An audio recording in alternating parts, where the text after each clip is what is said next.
Hello friends, welcome to my YouTube channel the web education. So friends, এই মুহূর্তে আপনাদের জন্য একটা গুরুত্বপূর্ণ বিগ ব্রেকিং নিউজ। সেটা হচ্ছে বাজেটে সত্যি কি চুক্তিভিত্তিক বা অস্থায়ী কর্মীদের কিছু আশার আলো দেখা যাবে।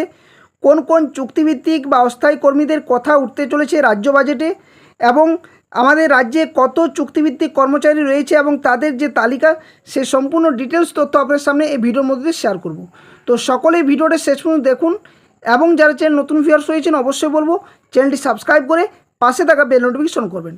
তো চলুন, প্রথমে রাজ্যে আমাদের যে কত চুক্তিভিত্তিক কর্মচারী কর্মরত রয়েছে এই মুহূর্তে, সেই তথ্যটা অবশ্যই আপনার সামনে শেয়ার করব। যদি কোনো ভুল ত্রুটি থাকে অবশ্যই আপনারা কমেন্ট করবেন যে কারা এই তালিকার মধ্য থেকে বাদ গেছেন। তো দেখুন, প্রথমত রয়েছে কর্মবন্ধু, এই সমস্ত চুক্তিভিত্তিক বা অস্থায়ী কর্মচারী। তারপর রয়েছে বনসহায়ক, বিভিন্ন সরকারের সময় এই সমস্ত চুক্তিভিত্তিক কর্মচারীরা নিযুক্ত হয়েছেন। এবং প্রথমেই বলে রাখি যে বিভিন্ন ইউটিউব চ্যানেলে হয়তো বলবে যে চুক্তিভিত্তিক কর্মচারীদের চাকরি থাকবে না। তো এটা আপনাদের কাছে আমি নিশ্চিতভাবে বলতে পারি যে কোনো চুক্তিভিত্তিক কর্মচারীদের যে চাকরি সেটা কিন্তু বাতিল হবে না। এখন প্রশ্ন জাগছে একটাই, যে এই বাজেটে কি আদৌ এই সমস্ত চুক্তিভিত্তিক কর্মচারীদের যাদের দীর্ঘদিনের দাবি দেওয়া যে সমকাজে সমবেতন, বা তাদের চাকরি যে একটা স্থায়ীকরণ, বা তাছাড়া তাদের চাকরির যে একটা সিকিউরিটি বা একটা নির্দিষ্ট যে বেতন, সেই সমস্ত তথ্যগুলো কিন্তু বারংবার সরকারের কাছে নিবেদনভাবে জানানো হয়েছে। তো দেখুন, তারপর রয়েছে ভিআরপি অর্থাৎ village resource person, civic volunteer, ASHA কর্মী ও আইসিডিএস কর্মী, এসএসকে এমএসকে সহায়িকা যারা রয়েছেন, বিএসকে কর্মী রয়েছেন, তাছাড়া রয়েছেন এনএসকিউএফ ভোকেশনাল এবং পার্ট টাইম শিক্ষক, সিএসপি কর্মী অর্থাৎ এনইউএলএম এবং এসআরএলএম কর্মচারী যারা রয়েছেন তারা। এছাড়া রয়েছে আইটিসিআরপি কর্মী, তাছাড়া রয়েছে ভিভিডিসি, তাছাড়া ক্যাজুয়াল স্টাফ অর্থাৎ কলেজ বিশ্ববিদ্যালয় যে গ্রুপ সি কর্মচারী তারা।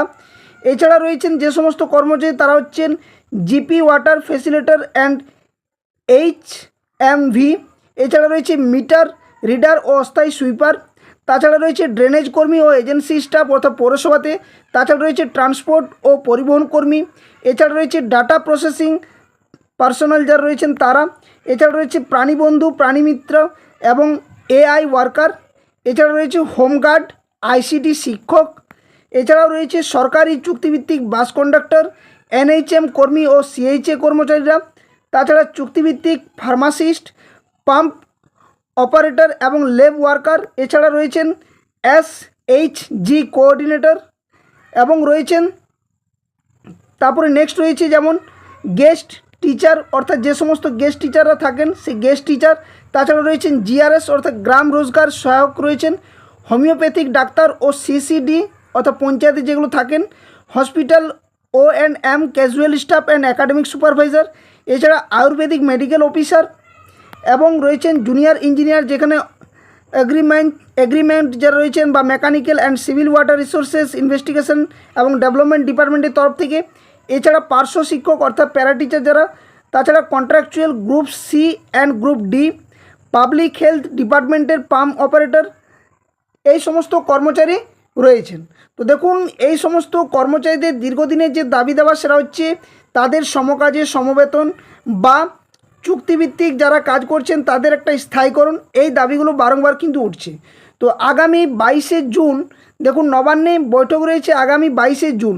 সেখানে কিন্তু খুবই গুরুত্বপূর্ণ আপডেট, যে চুক্তিভিত্তিক কর্মচারীদের কিছু না একটা হলেও ভাবার জন্য একটা যে পদক্ষেপ সেটা কিন্তু নিতে চলেছে। তো আপনারা জানেন যে আজকে যে সম্পূর্ণ মন্ত্রিসভা সেই বিভিন্ন দায়িত্বপ্রাপ্ত বিভিন্ন এমএলএদেরকে দেওয়া হয়েছে অর্থাৎ বিধায়কদেরকে, এবং বিভিন্ন কাজের দায়িত্ব সেটা কিন্তু বন্টন হয়ে গেছে। তো আজ হচ্ছে 10 তারিখ, এখনও পর্যন্ত হাতে 11 থেকে 12টা দিন রয়েছে। তো সেখানে বিভিন্ন দপ্তরে বা বিভিন্ন ডিপার্টমেন্টে যে সমস্ত বিধায়করা বা নিযুক্ত হয়েছেন মন্ত্রী পদে, তাদের কিন্তু কাজ হচ্ছে সবথেকে প্রথম যে চুক্তিভিত্তিক এবং অস্থায়ী যারা রয়েছেন কর্মচারী তাদের তথ্য যাচাই করা। এবং এ নিয়ে আমি এর আগেও ভিডিও দিয়েছি আপনার সামনে, যেখানে চুক্তিভিত্তিক বা অস্থায়ী কর্মচারীদের বারংবার কিন্তু বিভিন্ন পঞ্চায়েত দপ্তর থেকে শুরু করে ব্লক দপ্তর বিভিন্ন জায়গাতে যে তথ্য সেটা কিন্তু চাওয়া হচ্ছে। এবং এই মুহূর্তে দাঁড়িয়ে একটাই বলা যায় যে রাজ্য বাজেটের মধ্যে কিছু না হলেও একটা ভালো আপডেট আসবে। কারণ আপনারা সম্প্রতি দেখেছেন যে গত সরকারের সময় যখন একটা যে অর্ধবার্ষিকী যে বাজেট একটা পেশ করা হয়েছিল, যেখানে ভোটের আগে মুহূর্তে সেখানে আইসিডিএস আশাকর্মীদের একটা কিন্তু দ্বন্দ্ব ছিল যে তাদের যে বেতন বৃদ্ধি এবং 180 দিন মাতৃকালীন ছুটি, তাছাড়া চাকরি অবস্থায় বা কর্মরত অবস্থায় যদি কেউ মারা যায় তাহলে 5 লক্ষ টাকার দাবি, এবং এটা নিয়ে আমি আপনাদের ভিডিও দিয়েছি। তো সেখানে কিন্তু 1000 টাকা আশাকর্মী এবং আইসিডিএস কর্মীদের বাড়ানোর যে সিদ্ধান্ত সেটা কিন্তু গত সরকার সময় নিয়েছিল। তো এই ধরনের বিভিন্ন কর্মচারী যারা রয়েছেন, সিভিক ভলেন্টিয়ার থেকে শুরু করে বিভিন্ন কর্মচারীদের বারংবার কিন্তু ওনারা পথে নেমেছেন এবং ওনাদের একটাই দাবি যে তাদের যে কাজের যে দায়িত্ব সেই তুলনায় তাদের যে বেতন যে ষান্মাসিক দেওয়া হয় সেগুলো কিন্তু খুবই কম। তো এই সমস্ত কর্মচারীদের দাবি দেওয়া দীর্ঘদিনের। তো আশা করছি সরকার যে প্রতিশ্রুতিবদ্ধ হয়েছেন বা ভোটের আগে মুহূর্তে যে সিদ্ধান্তগুলো নিয়েছিল তার মধ্যে একটা গুরুত্বপূর্ণ ছিল রাজ্যের সমস্ত চুক্তিভিত্তিক কর্মচারীদের যে কেন্দ্রীয় সরকার বা বিভিন্ন রাজ্যে যে চুক্তিভিত্তিক কাজে যে বেতন দেওয়া হয় পরিকাঠামো, সে তুলনায় আমাদের রাজ্যে যদি কম থেকে থাকে অবশ্যই ওনাদের নিয়ে ভাবা হবে। তো আশা করছি খুব দ্রুত এই বাজেটে কিছু না হলেও একটা ভালো পজিটিভ দিক উঠে আসবে। আর বলা বাহুল্য এটাই যে আপনাদের চাকরি নিয়ে যারা সংশয় করছেন তাদের কোনো আর যে নিঃসন্দেহের ব্যাপার বা সন্দেহ রয়েছে, সেখানে নিঃসন্দেহে বলতে পারি যে আপনাদের চাকরি স্থায়ী থাকবে, কোনোভাবেই চাকরি যাবে না। কিন্তু যে বেতন বৃদ্ধি বা একটা যে জব সিকিউরিটি দরকার স্থায়ী কাজের জন্য, সেই মতো কিন্তু এখনও পর্যন্ত পরিস্থিতি তৈরি হয়নি। তো আশা করছি খুব দ্রুত এগুলো নিয়ে ভাবা হচ্ছে এবং রাজ্য সরকার এগুলো অবশ্যই পদক্ষেপ নেবে। তো আজকে যেহেতু বিভিন্ন দপ্তর বন্টন ঘটে গেছে বা হয়েছে, বিভিন্ন দপ্তরের দায়িত্ব দেওয়া হয়েছে বিভিন্ন আধিকারিকদেরকে, অর্থাৎ বিভিন্ন যে বিধায়কদেরকে, তো সেখানে দাঁড়িয়ে বোঝা যায় যে কিছু না কিছু একটা ভালো আপডেট আপনার জন্য আসবে।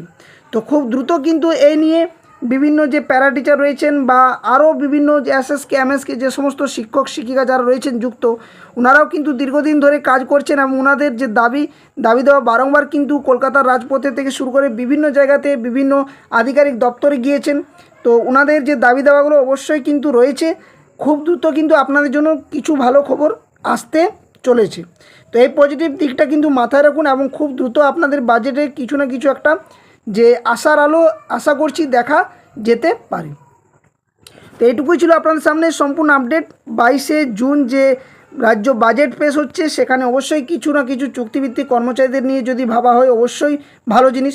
কিন্তু দেখুন এগুলো যা বলা হচ্ছে সবই কিন্তু মন গড়া বা নিজেদের একটা যে অ্যাজাম্পশন সেটা দিয়েই আপনি আপনারা কেউ বা আমি যে এই বিষয় নিয়ে সরকারের কাছে বললাম বলে সরকার করলো, এটা কিন্তু সমস্তটাই সরকার উপরে নির্ভর করছে। তবে যেহেতু ভোটের আগে মুহূর্ত পরিস্থিতিতে সরকার যে প্রতিশ্রুতি বা প্রতিজ্ঞাবদ্ধ হয়েছিল, সেখানে একটা বিষয় বলতেই হয় যে চুক্তিভিত্তিক বা অস্থায়ী কর্মচারীদের কিছু একটা পজিটিভ দিক অবশ্যই উঠে আসবে এবং যার জন্য বিভিন্ন দপ্তর থেকে বারংবার শূন্যপদ এবং কর্মী সংখ্যা জানতে চাওয়া হচ্ছে। এবং এটা নিয়ে আপনারা দেখেছেন যে group C, group D, water resources ডিপার্টমেন্টের যে সমস্ত কর্মচারী তাদের তালিকাও কিন্তু চাওয়া হয়েছিল এবং এছাড়া আইসিডিএস কর্মচারীদের সংখ্যা সেটাও কিন্তু চাওয়া হয়েছিল। এবং ইদানিং আপনারা শুনেছেন যে আইসিডিএসে আবারও নিয়োগ হবে। তো সেক্ষেত্রে যদি নিয়োগ প্রক্রিয়া চলে বা নতুন করে আরও নিয়োগ হয়, তো এক্ষেত্রে অবশ্যই আপনাদের কিছু না কিছু একটা সুবিধা হবে। যেমনভাবে সিভিকদের যে নিয়োগের ক্ষেত্রে, পুলিশের নিয়োগের ক্ষেত্রে যে একটা সংরক্ষণের সুবিধা দেওয়া হয়েছে, ঠিক একইভাবে বাকি কর্মচারীদের ক্ষেত্রেও কিছু না কিছু একটা সুবিধা দেওয়া যেতে পারে বলে আশা করা হচ্ছে। তো এই ছিল সম্পূর্ণ আপডেট। যদি ভিডিওটি ভালো লাগে থাকে অবশ্যই ভিডিওটি লাইক করবেন, বাকি শেয়ার করবেন। আর যারা নতুন ভিউয়ার্স রয়েছেন এই ধরনের গুরুত্বপূর্ণ আপডেট নিউজ তথ্য পাওয়ার জন্য অবশ্যই চ্যানেলটি সাবস্ক্রাইব করে পাশে থাকা বেল নোটিফিকেশন অন করবেন। ধন্যবাদ। জয় হিন্দ।